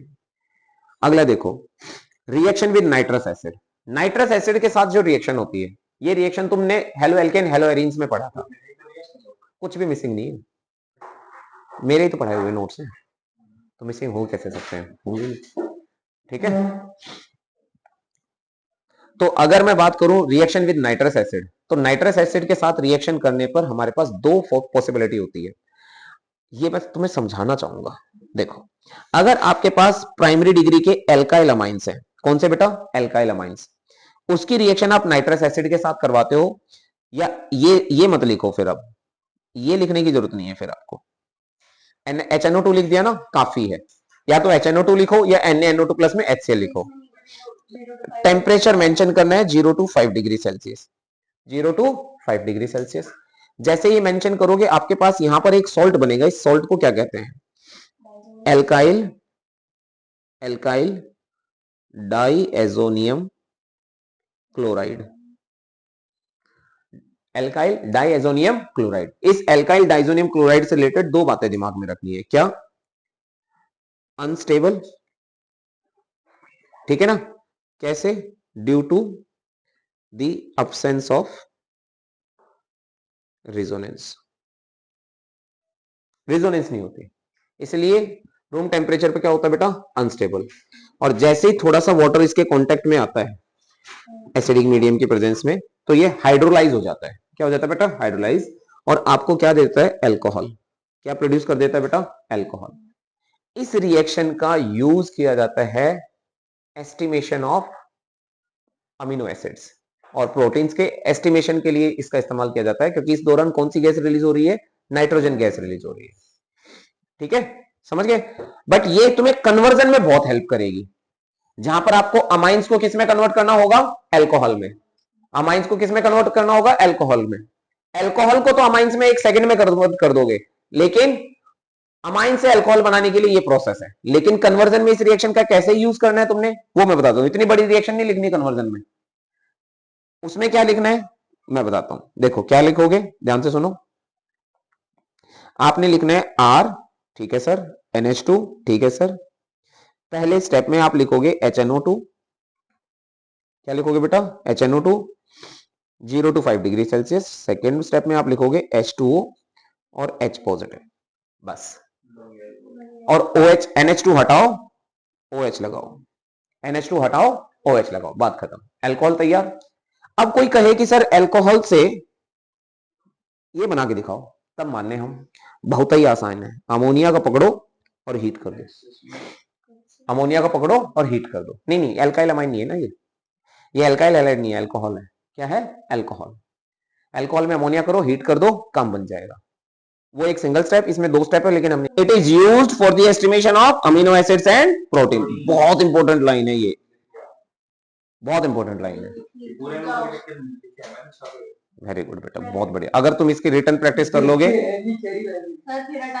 बेटा, मेरा काम ही यही है। हाँ, तो एल्काइल अमाइंस अल्कोहल में कन्वर्ट हो जाएंगे, लेकिन एराइल अमाइन नहीं कन्वर्ट होते हैं बेटा। एराइल अमाइन में दिक्कत क्या हो जाती है? एराइल अमाइंस में स्टेबल कंपाउंड बन जाता है बेंजीन डाइजोनियम क्लोराइड, जो कि स्टेबल होता है ड्यू टू रिजोनेंस। कौन सी नेंस? रिजोनेंस। ठीक है, समझ रहे हो? वाह भाई वाह। अरे है ऐसन का ऐसन। यहां तक समझ में आया कि नहीं आया? पक्की बात है, आगे बढ़े। ले ले बिटिया, ए बिटिया सुन लियो बिटिया। हाँ, देखो ध्यान से देखो। हे बिटिया सुन लियो, बताए रहे। एरोमेटिक अमाइंस, हाँ जी, अगर एरोमेटिक अमाइंस की बात करें तो अगर हम सेम वही टेम्परेचर लेते हैं, ठंडा वाला टेम्परेचर 0 to 5 डिग्री सेल्सियस वाला टेम्परेचर लेंगे, तो जो अमाइंस हैं, कौन से amines? C6H5NH, aromatic amines, primary degree के अमाइंस, वो कन्वर्ट हो जाएंगे बेंजीन डाइजोनियम क्लोराइड में। बेंजीन डाइएजोनियम क्लोराइड, इसे कहते हैं डाइजोनियम सॉल्ट। क्या कहते हैं बेटा? Diazonium salt. अगर सर कहें कि इस रिएक्शन का नाम क्या है, कौन बताएगा इस रिएक्शन का नाम? किसको चॉकलेट चाहिए? बता इस वाली रिएक्शन का नाम।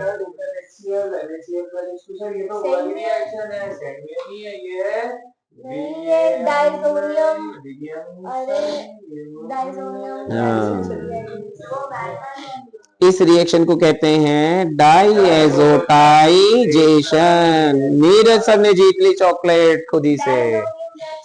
नहीं बेटा, डाइएजोटाइजेशन। कौन सी चॉकलेट है? सॉरी, कौन सी चॉकलेट? हाँ, डाइएजोटाइजेशन कहते हैं इसे। ठीक है, this is the part of Saint Mayer reaction. This is the part of Saint Mayer reaction. Now आपको सेकंड डिग्री और टर्शियरी डिग्री के अमाइंस की कोई दिक्कत नहीं है, ये आपको नहीं पढ़ना है। प्राइमरी डिग्री के अमाइंस की पता होनी चाहिए रिएक्शन। अब बात करते हैं the most important reaction. Hi hi hi hi, reaction क्या है? एराइल सल्फोनाइल क्लोराइड की रिएक्शन। हाँ जी, इसको कहते हैं SO2Cl। इसे कहते हैं बेटा हम हिंसबर्ग रिएजेंट। क्या कहते हैं बेटा? Hinsberg reagent. Hinsberg reagent benzene sulfonyl chloride. Benzene sulfonyl chloride, इसके लिए मैंने तुम्हें बताया था, इसके लिए शॉर्ट फॉर्म क्या यूज करोगे, BSc, benzene sulfonyl chloride. Benzene sulfonyl chloride की बीएससी, बीएससी में बेटा 3 साल होते हैं। कितने साल, 3 साल। फर्स्ट ईयर, सेकंड ईयर और थर्ड ईयर। फर्स्ट ईयर के बच्चे बड़े समझदार, रिएक्शन भी शो करेंगे बीएससी के साथ, और बेटा एल्कली मीडियम के अंदर नहाने भी चले जाएंगे, यानी कि सोल्यूबल भी होंगे एल्कली के अंदर।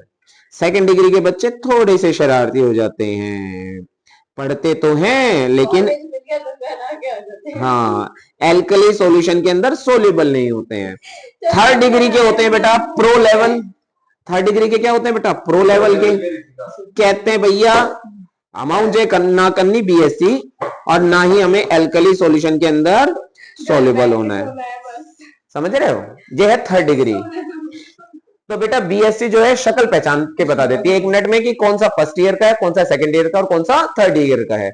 अब आ जाते हैं कॉन्सेप्ट पे। प्राइमरी डिग्री के अमाइंस जो होते हैं वो बेंजीन सल्फोनाइल क्लोराइड के साथ रिएक्ट भी करते हैं और एल्कली मीडियम के अंदर सोल्यूबल भी होते हैं।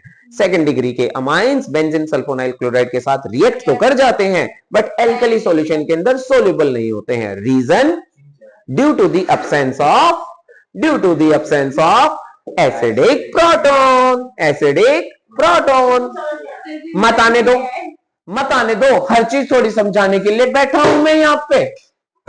पेपर से पहले तुम्हें हर चीज समझनी है। जब मैं पढ़ा रहा था तब कहां थे तुम, तब तो तुम्हारी करंट विद कॉफी नहीं खत्म हो रही थी। आज भी कॉफी मंगवा रहे थे, मेरे को फोन कर हाँ अपनी वजह से ना आओ इधर। Yes sir. यहाँ पे H और Cl बाहर चला जाएगा और हमारा कंपाउंड तैयार हो जाएगा। ये वाला जो H होता है इसे कहते हैं एसिडिक प्रोटॉन, और इसी एसिडिक प्रोटॉन की वजह से ये एल्कली मीडियम के अंदर क्या होता है, सोलूबल। सोलूबल हम पढ़ के बताए रहे। जा को कहते हैं एन इथाइल बेंजीन सल्फोनामाइड। जैसे अमाइड ग्रुप होता है ना, यहां पे सल्फर आ गया तो वो बन जाएगा सल्फोनामाइड। क्या बन जाएगा, sulfonamide. Done. Secondary amine react करेंगे आहा, बट इनके पास नहीं बचा एसिडिक प्रोटॉन, तो इनका नहीं हो पाया स्वाहा, तो ये एल्कली मीडियम के अंदर इनसोल्युबल हो जाएंगे। क्या हो जाएंगे बेटा, insoluble. No hydrogen atom is attached to the nitrogen atom, that's why it is not soluble in alkali. Third degree के अमाइन कहते हैं हमसे करवा के दिखा लियो काम, कह रहे रिएक्ट ही नहीं करेंगे, रिएक्ट ही नहीं करेंगे। इसलिए कहा जाता है ऐसा कौन सा रिएजेंट है जो प्राइमरी, सेकेंडरी और टर्शियरी तीनों डिग्री के अमाइन का पर्दाफाश कर देता है, वो है हिंसबर्ग रिएजेंट। कुछ बच्चे इतने इंटेलिजेंट होते हैं 11th उनके दिमाग में घुसी रहती है, वो लिख कर आ जाते हैं हेजनबर्ग अनसर्टेनिटी प्रिंसिपल। हेजनबर्ग पढ़ा था ना 11th में, हेजनबर्ग। तो कहते हैं हिंसबर्ग और हेजनबर्ग एक जैसे ही है सर, मौसा मौसी के लड़के हैं। हाँ दोनों विदेशी हैं sir, Bharat now nowadays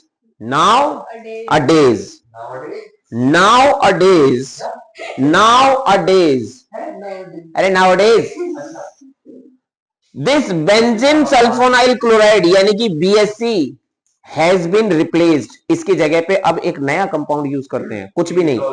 para position पे क्या जोड़ दिया, टोलुइन, यानी कि पैरा पोजीशन पे CH3 ग्रुप है, सल्फोनाइल क्लोराइड, बाकी सेम है। बाकी क्या है, सेम है, बस पैरा पोजीशन पे क्या आ गया, CH3 हो गया, इसलिए वो बेंजीन की जगह पे नाम क्या यूज हो गया, टोलुइन। क्या नाम यूज हो गया बेटा, टोलुइन। ठीक है, तो पेपर में ये क्वेश्चन बनता है हाईलाइटेड क्वेश्चन, क्योंकि ये है छुपी हुई लाइन, बिल्कुल लास्ट में एनसीईआरटी के जैसे ही हिंसबर्ग रिएजेंट खत्म होता है उसमें बिल्कुल लास्ट की लाइन पे ये लिखा हुआ है, पैराग्राफ की बिल्कुल लास्ट लाइन है, और वहां पर ये छुपा के दे दिया गया है। तो ये एमसीक्यू क्वेश्चन में आ सकता है कि आजकल हिंसबर्ग रिएजेंट में बेंजीन सल्फोनाइल क्लोराइड की जगह कौन सा रिएजेंट यूज किया जाता है, तो आप लिखोगे पैराटोलिन सल्फोनाइल क्लोराइड। ठीक है, तो आप इसको कैसे याद करोगे, प्यारी टीस्पून, कुछ बना, पैराटोलिन सल्फोनाइल, प्यारी तो सुंदर और प्यारी तो सुंदर प्यारी। हट, कुछ भी नहीं बना, हटो। पागल तो सुंदर प्यारे। चप। नेक्स्ट है इलेक्ट्रोफिलिक सब्स्टिट्यूशन रिएक्शन। कौन सी सब्स्टिट्यूशन रिएक्शन? पागल तो सबसे पागल। हाँ ठीक है, ओ electrophilic substitution reaction, electrophilic substitution reaction. देखो बेटा, जैसे तुम ट्यूशन पढ़ने आते हो और फिर सब्स्टिट्यूट हो जाते हो तो उसी को कहते हैं सब्स्टिट्यूशन। देखो कितना गंदा एक्सप्लेनेशन दिया है मैंने, आज तक का सबसे गंदा एक्सप्लेनेशन था। मतलब आज तक का ऐसा नहीं कि इससे पहले कोई दिए, नहीं यही था बस एक। तो सब्स्टिट्यूशन का मतलब ये नहीं होता, सब्स्टिट्यूशन का मतलब होता है जब तुम किसी की जगह पे बैठ जाओ या तुम्हारी जगह पे कोई और आ जाए, उसे कहते हैं सब्स्टिट्यूशन। बहुत सारे बच्चे रिलेट कर गए हैं तो हम कुछ नहीं कह सकते हैं, है ना। हाँ, तो आजकल की रिलेशनशिप जो है बेटा वो सब्स्टिट्यूशन रिलेशनशिप हो चुकी है। स्ट्रॉन्ग आता है, स्ट्रॉन्ग आता है और वीक को हटा जाता है। नहीं सर वीक आके स्ट्रॉन्ग बढ़ाएगा। अच्छा उल्टा चल रहेगा, कलयुग है ना बेटा। स्ट्रॉन्ग को भी NH2 ग्रुप, सुन लो वीडियो मत खराब करो। NH2 group is ortho and para directing, जो कि मैं तुम्हें पहले ही बता चुका हूं। और ये एक बहुत ही बढ़िया कौन सा ग्रुप है? Activating group. यही तो बताया था, AgO, इधर आओ जी, OPD में जाओ जी, OPD में जाओ जी। यानी कि ये ऑर्थो पैरा डायरेक्टिंग ग्रुप होता है। और भैया इतना स्ट्रॉन्ग ऑक्सीडाइजिंग है, मतलब इतना स्ट्रॉन्ग एक्टिवेटिंग ग्रुप की तरह काम करता है। जहां मोनो सब्स्टिट्यूशन होना चाहिए, यानी कि एक ही ब्रोमीन जोड़ दें, वहां ट्राई सब्स्टिट्यूशन हो जाता है। यहां तो हमें इसे रोकना पड़ता है भैया, ना ना ना ना ना ना ना, मोनो सब्स्टिट्यूशन करना है, ट्राई नहीं करना। क्या करना पड़ता है? रोकना पड़ता है। रोकने के लिए हमें इसके लोन पेयर को बहन जी के पास नहीं जाने देना, लोन पेयर को बहन जी के पास, यानी कि बेंजीन रिंग के पास नहीं जाने देना। इसके लिए हमें क्या करना पड़ता है? इसके लिए हमें इसकी रिएक्शन करवानी पड़ती है, एसाइलेशन रिएक्शन। कौन सी रिएक्शन? एसाइलेशन, जिसकी वजह से ऊपर एनिलीन की जगह पर एक ग्रुप आ जाता है जिसे कहते हैं अमाइड ग्रुप। कौन सा ग्रुप? Amide group. तो वो जो लोन पेयर पहले बेंजीन रिंग के साथ जा रहा था वो अब अमाइड के पास चला जाएगा, जिसकी वजह से बेंजीन रिंग पर इलेक्ट्रॉन डेंसिटी ज्यादा बढ़ नहीं पाती। और जब इलेक्ट्रॉन डेंसिटी बढ़ नहीं पाती तो ट्राई सब्स्टिट्यूशन की जगह पे हम क्या का पा लेते हैं? Mono substitution. ये क्वेश्चन पेपर में बनता है। This is the hardest question ever asked in the NCERT. बेटा मैं मानता हूं chemistry is very easy until and unless, गलत सेंटेंस बन गया यार। हाँ, unless and until you study too much नहीं, नहीं, you study very well, very well, very well. Yes yes madam, you may go now, we will study bye. ठीक है। और सर मतलब एंट्री डाउन करोगे ना, हाँ। तो जिस पे क्रॉस लगा है वो मत करना, दो साइड बोर्ड्स के हैं। हाँ। और तो आप 5 मिनट रुक जाना, 5 मिनट खत्म हो जाएगा। किसने कहा है? ऐड कर देना मीटिंग में, ठीक है? किसने कहा है? मेरी भी है क्या? नहीं, ओके गोज ठीक है। गोज और गोज। सीसी वाले में मत करना। मैडम मैं आपसे पूछ लूंगा जब कॉल करूंगा। नहीं मतलब जिसके ऊपर क्रॉस लगा हुआ है अरे उसके सर, ऊपर CC हाँ। लगा हुआ है, क्रॉस मत करो, सर, उसको मत करना। बस ठीक है, ठीक है, बाय। बजे कितना है? चले शुरू कर। वही तो बजे कितना? लाइट जल रही है, चल रही है। रुक जाओ मैम, मैं रुक जाऊं, 5 मिनट हो जाएगा। अरे जाने दो ना, अरे जान दे यार, शुरू करें, करें बेटा। हम चलो यार इतनी स्पीड से नहीं पढ़ा रहा, बहुत धीरे धीरे पढ़ा रहा हूँ। नहीं अब बुलेट ट्रेन स्टार्ट कीजिए। ठीक क्या है, हो गया? चार्जर लगा पड़ा है वैसे। ये है एनिलीन। क्या है बेटा? एनिलीन। ब्रोमीन डाल दिया आपने। ये देखो दोनों बार लिखने की जरूरत नहीं है, सिर्फ एक ही बार लिखने की जरूरत है। यहाँ पर सिर्फ और सिर्फ क्या लिखना है? वाटर। क्या लिखना है बेटा? वाटर। ब्रोमीन वाटर जब हम ऐड करते हैं तो होता क्या है प्यारे बच्चों, इस पोजीशन पर, इस पोजीशन पर और इस पोजीशन पर, तीनों पोजीशन पर ब्रोमीन जुड़ जाती है और इसे कहते हैं 2,4,6 ट्राइब्रोमो एनिलीन। 2,4,6 tribromo aniline. और ये एक व्हाइट कलर का प्रेसिपिटेट बनता है, इसलिए ये टेस्ट भी होता है ब्रोमीन को, एनिलीन को डिटेक्ट करने के लिए। This is the test for the detection of aniline. और इस टेस्ट का नाम क्या होता है? BWT, bromine water test. क्या कहते हैं बेटा? Bromine water test. हाँ या ना? बहुत बढ़िया। अब देखो यही चीज देखो, यहाँ पे साफ साफ हमने मेंशन कर दी। इसकी प्रॉब्लम क्या है कि ये बहुत हाई रिएक्टिव है, होता है ना, ओवर प्रोटेक्टिव है ना, ओवर पॉजेसिव। तो दिक्कत होती है उससे लोगों को, ओवर पॉजेसिव या ओवर प्रोटेक्टिव या ज्यादा ही सीरियस हो रखा है तो खतरनाक लगता है लोगों को वो इंसान, लेकिन वो ठीक है इंसान, वो वैसा ही होना चाहिए, है ना। तो यहां पर इसकी हमें हाई रिएक्टिविटी से क्या आ गई, दिक्कत। तो हमने कहा इसकी रिएक्टिविटी को क्या कर देते हैं, रोक देते हैं। कैसे रोकेंगे, हमने क्या किया, एसाइलेशन कर दिया, एसिटिक एनहाइड्राइड के साथ रिएक्शन करवा दी। जैसे ही रिएक्शन करवाई, यहां से एक H और ये एक मोलिक्यूल CH3COO कंबाइन होकर क्या बनेगा, CH3COOH बनेगा, वो बाहर निकल जाएगा। ठीक है, ये वाली रिएक्शन बेटा ब्रोमिनेशन ही है, लेकिन ये ब्रोमिनेशन कौन सा है, मोनो सब्स्टिट्यूशन। अब हमें ब्रोमिनेशन कौन सा करना है, मोनो सब्स्टिट्यूशन। लेकिन ब्रोमिनेशन करने से पहले हमें दो काम करने हैं। क्या, हमें इस ग्रुप की रिएक्टिविटी को क्या करना है, रिड्यूस करना है। तो हमने इसकी रिएक्शन किसके साथ करवाई, एसिटिक एनहाइड्राइड के साथ। तो हमें क्या ग्रुप मिला यहाँ पे, अमाइड। क्या मिला बेटा, अमाइड। डन। यहां से ये निकल कर आएगा क्या, देखो ध्यान से, COCH3 ये इसके साथ जुड़ जाएगा, किसके साथ जुड़ जाएगा, NH2 के साथ। यहां से एक H निकल जाएगा, क्या निकलेगा, एक H। अब तुम्हारे पास क्या क्या बचा, देखो आपके पास ये है CH3CO और एक O, यही तीन चीजें हैं कि नहीं है, यही तीन चीजें तो है बेटा, देखना ध्यान से, यार देख नहीं रही गुड़िया, सर अब ना मेरे सर से ऊपर जाने लग गया। सर से ऊपर ही जाता है बेटा हमेशा, 2 मिनट का ब्रेक तो दे दो। कभी भी नहीं। अरे ये खत्म नहीं हो जाएगा, 2 मिनट में टॉपिक ही बचा दूंगा। हाँ, नहीं, तो यहाँ पे क्या बचा, CH3CO। अब क्या होगा, यहां से एक H निकलेगा, एक H, CH3COO और H कंबाइन हो जाएगा, क्या बन जाएगा, CH3COH। क्या बन जाएगा बेटा, CH3COOH। ठीक है, अब वो यहां पर माइनस हो गया, माइनस मतलब बाहर निकल गया। क्या बचा तुम्हारे पास, COCH3, वो इसके साथ जुड़ जाएगा। तो कौन सा ग्रुप बन गया यहाँ पे, अमाइड। कौन सा ग्रुप बन गया बेटा, अमाइड। इस अमाइड ग्रुप के बनने की वजह से होगा क्या, कि ये जो लोन पेयर था ना, ये लोन पेयर इधर आ गया और इसका बॉन्ड पेयर इधर चला गया, जिसकी वजह से जो लोन पेयर पहले रिंग की तरफ आ रहा था वो अब ऊपर ही रह गया। तो इसका मतलब रिएक्टिविटी बढ़ी नहीं इतनी, है ना। अब हमने प्यार से क्या कर दिया बेटा, ब्रोमिनेशन। क्या कर दिया, ब्रोमिनेशन।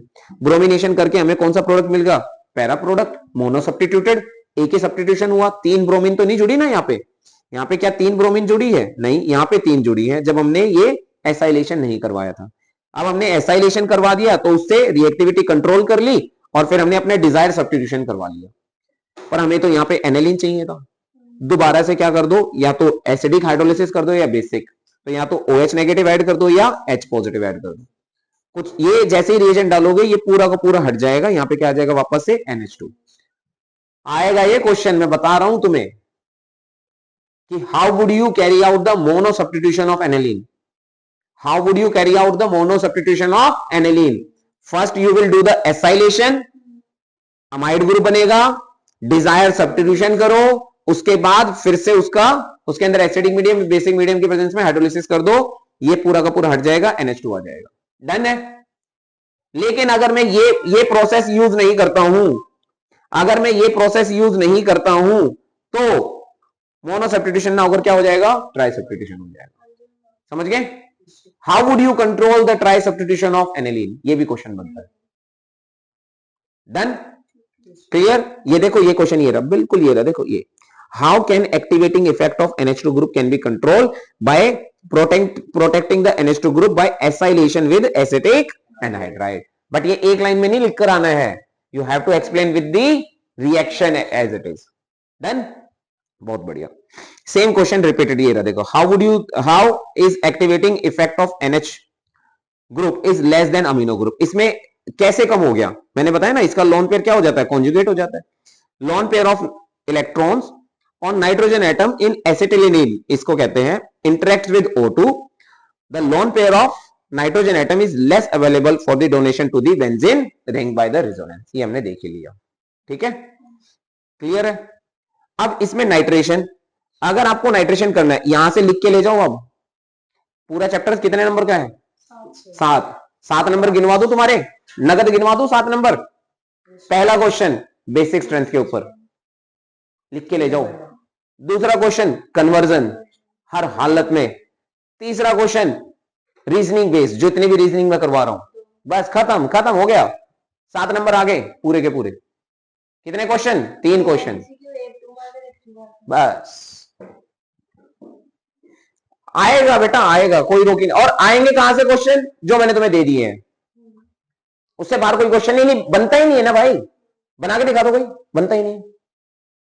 बेसिक स्ट्रेंथ में क्वेश्चन आएगा, मैंने बता दिया, ठीक है। चलो नाइट्रेशन, ये वाला रीजनिंग बेस्ड क्वेश्चन है ये। क्या?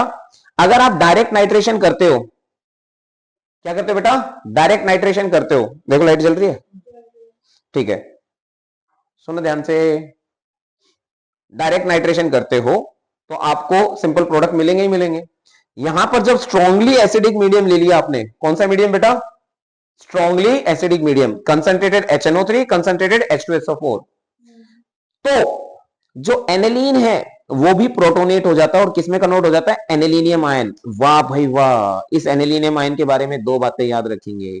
ये एक डीएक्टिवेटिंग ग्रुप है, इसी को कहते हैं माता डायरेक्टिंग ग्रुप, ठीक है। और इसी वजह से कौन सा बना? ये एनिलीनियम आयन। दिखने में कैसा होता है? बिल्कुल ऐसा सुंदर सा NH3 पॉजिटिव, ठीक है। तो ये इस आयन की बनने की वजह से, इस आयन की बनने की वजह से बेटा 47% आपको मेटा प्रोडक्ट भी मिलता है, जबकि एनिलीन जो है, जो NH2 ग्रुप है, वो ऑर्थो पैरा डायरेक्टिंग है, फिर भी इसमें 47% आपको मेटा प्रोडक्ट मिल रहा है, क्योंकि स्ट्रांगली एसिडिक मीडियम के अंदर एनिलीन जो है वो एनिलीनियम आयन में कन्वर्ट हो जाता है, जो कि मेटा डायरेक्टिंग होता है। समझे? यही लाइन लिख कर आओगे, ये रिएक्शन लिख कर आओगे, पूरे number package. Yes, is now same आपको NH2 ग्रुप को क्या करना है? प्रोटेक्ट्स, और जैसे इसे प्रोटेक्ट्स करोगे, you can then carry out the desired substitutions. Are you getting? Yes. Now same adds this one, you will get this one.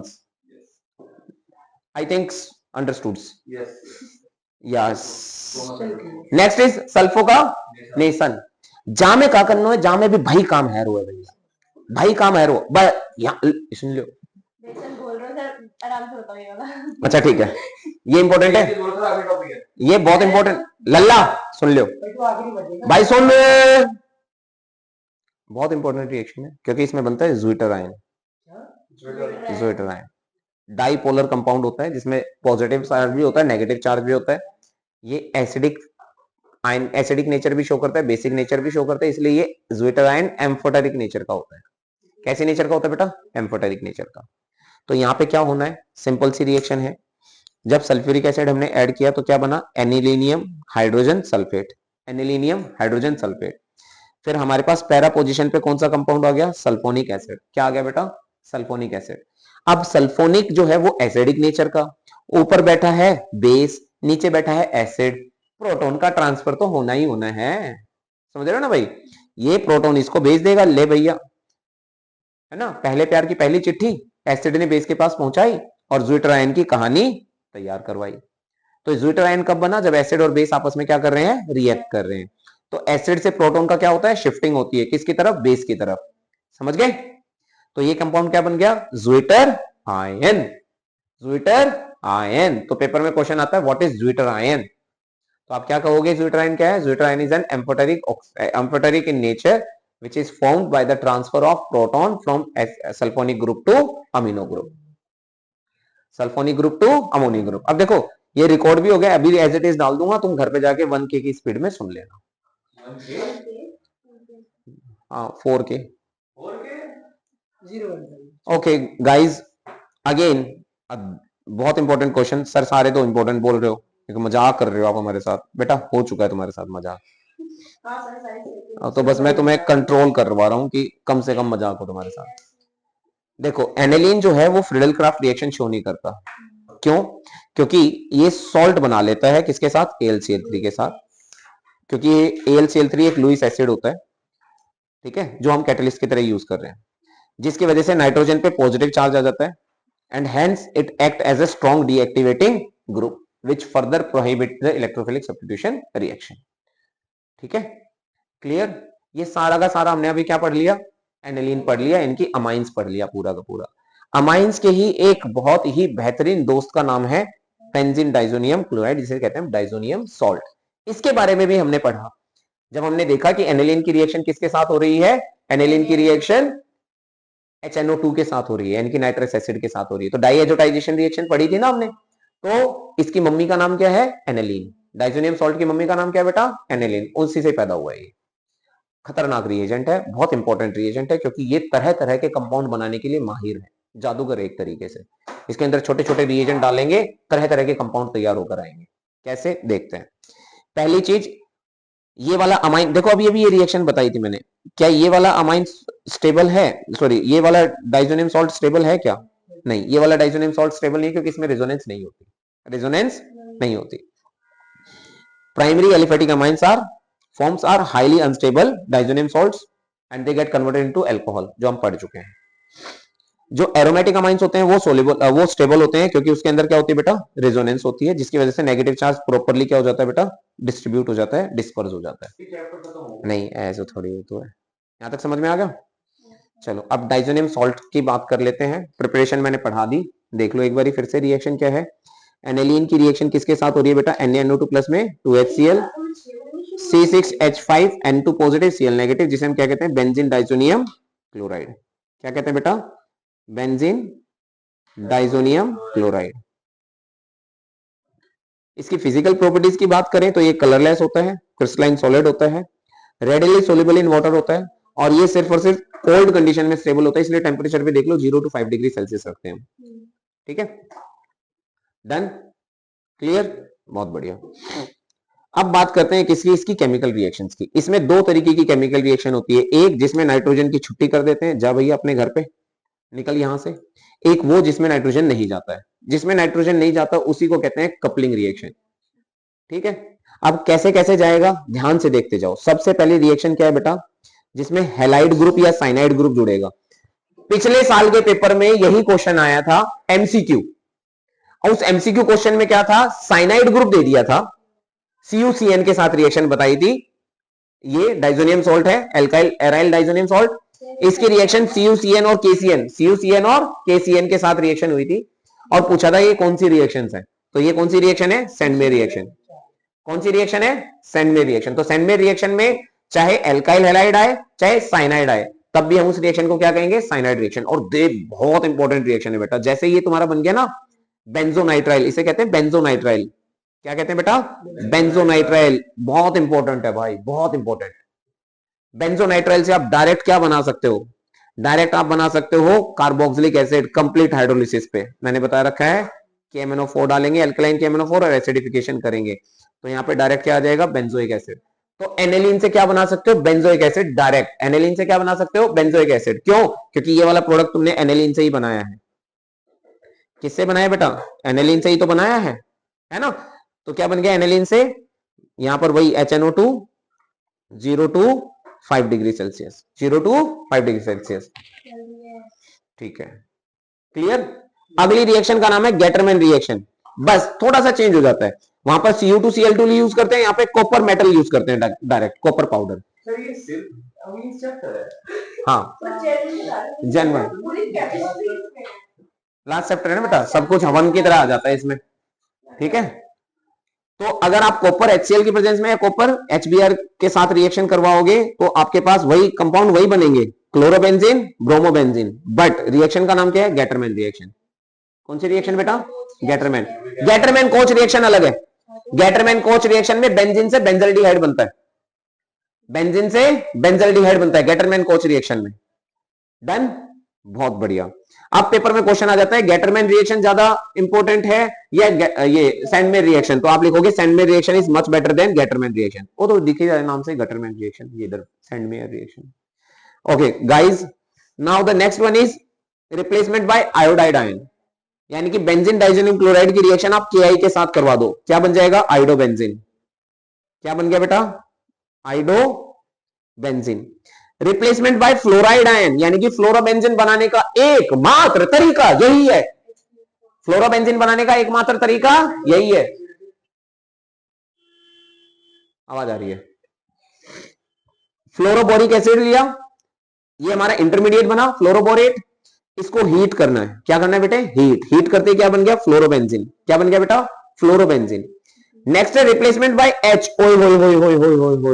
The most important reaction, मानो या ना मानो, क्यों? क्योंकि यहां पर आप डायरेक्ट बनाते हो बेंजीन, डायरेक्ट बनाते हो बेंजीन, यानी कि एनालीन से डायरेक्ट क्या बना सकते हो? बेंजीन। यहां पर NH2 है, ये वाली रिएक्शन आपको पता ही है, HNO2 डालोगे, 0 to 5 डिग्री सेल्सियस टेम्परेचर करोगे, और अगर H3PO2 डाल दिया या CH3CH2OH डाल दिया, ये दोनों के दोनों ही इसको बेंजीन में कन्वर्ट कर देंगे। किस में कन्वर्ट कर देंगे? बेंजीन। यानी कि अगर डाइजोनियम ग्रुप उड़ाना है, कोई भी ग्रुप उड़ाना है, जैसे नाइट्रो ग्रुप गायब करना है तुमने, तो नाइट्रो ग्रुप से पहले एनालिन बना लो, एनालिन से डाइजोनियम सॉल्ट, उसके अंदर H3PO2 डाल दो। कोई भी ग्रुप अगर गायब करना है तो इसी तरीके से गायब हो जाएगा। समझ गए? अब replacement bye hydroxyl group, hydroxyl मतलब OH ग्रुप, तो आपने क्या करना है? वार्म वाटर ले लेना। क्या ले लेना बेटा? Warm water. फिनॉल तैयार, फिनॉल तैयार सेकंड्स में। अगली है NO2 ग्रुप। देखो HBF4 डाला था, फ्लोरोबोरेट बना था, वहां पर आपने क्या किया था? सिर्फ हीट। देखो ये रिएक्शन सिर्फ हीट किया था तो क्या बन गया था? फ्लोरोबेंजीन। लेकिन यहां पर हीट के साथ क्या डाल दो? NaNO2 और कॉपर, तो फ्लोरोबेंजीन ना बनकर क्या बनेगा? नाइट्रोबेंजीन। देखो बेटा फिर से वही आ गई, DGH, दुनिया गोल है। क्यों? तुमने नाइट्रोबेंजीन से क्या बनाना सीखा था? एनेलीन। अब एनेलीन से क्या बना दिया? नाइट्रोबेंजीन। एनेलीन से क्या बना दिया बेटा? नाइट्रोबेंजीन। समझ गए? अब कुछ ऐसी रिएक्शन होती है जिसमें डाइएजो ग्रुप एग्जिस्ट करता है, जिसे हम कहते हैं कपलिंग रिएक्शंस। कपलिंग रिएक्शन क्या? या ये देखो, ये फिनॉल है। क्या है बेटा? ये फिनॉल। कुछ बच्चे घबरा देते, सर H कहां से निकल कर आ गया? हर एक कार्बन के पास एक एक H होता है, OH के पास नहीं है, OH अटैच हो गया वहां पे। यहां से H और Cl निकल जाएगा, यहां से क्या बाहर निकल जाएगा बेटा? HCl, और क्या मिल जाएगा तुम्हें? ये छोटी सी गलती है यहाँ पे, पैरा हाइड्रोक्सी एजोबेंजीन। क्या मिलेगा बेटा? Para hydroxy azobenzene. डाई का कलर याद रखना, ऑरेंज डाई। कैसा कलर? Orange dye. अब ये एमसीक्यू क्वेश्चन बन सकता है कि benzene diazonium chloride react with phenol to produce which colour dye, तो तुम क्या बताओगे? Orange dye. और अगर एनिलीन के साथ रिएक्शन करवाओगे, सेम HCl बाहर निकल जाएगा और कलर कैसा हो जाएगा? Yellow die. बोलो हाँ या ना? समझ में आ गई बात? क्लियर है? कोई दिक्कत? डाइजेनियम क्लोराइड की ये जो सॉल्ट है, इसकी क्या इंपॉर्टेंस है? कोई बड़ी बात नहीं है, सारी तरीके के कंपाउंड बना देता है हमारे, मजेदार, इंपॉर्टेंट है। फ्लोरो बना लो, क्लोरो बना लो, आयोडो बना लो, साइनाइड बना लो, अल्कोहल बना लो, कुछ भी बना लो। भिंडी, हाँ भिंडी बाजार लगा देता है पूरा, है ना? कुछ भी बनवा लो इससे, सब बनाने के लिए तैयार बैठा है। ठीक है? और सिर्फ इसी मेथड के थ्रू हम आइडोबेंजीन और फ्लोरोबेंजीन बना पाते हैं। अभी तक कोई भी रिएक्शन में मैंने फ्लोरोबेंजीन और आइडोबेंजीन डायरेक्ट नहीं बनवाई थी, इसी मेथड के थ्रू बना सकते हैं। क्लियर है? बस यहां तक याद कर लेना, इस चैप्टर को अच्छे से रिवाइज कर लेना, आपके 7 नंबर पक्के।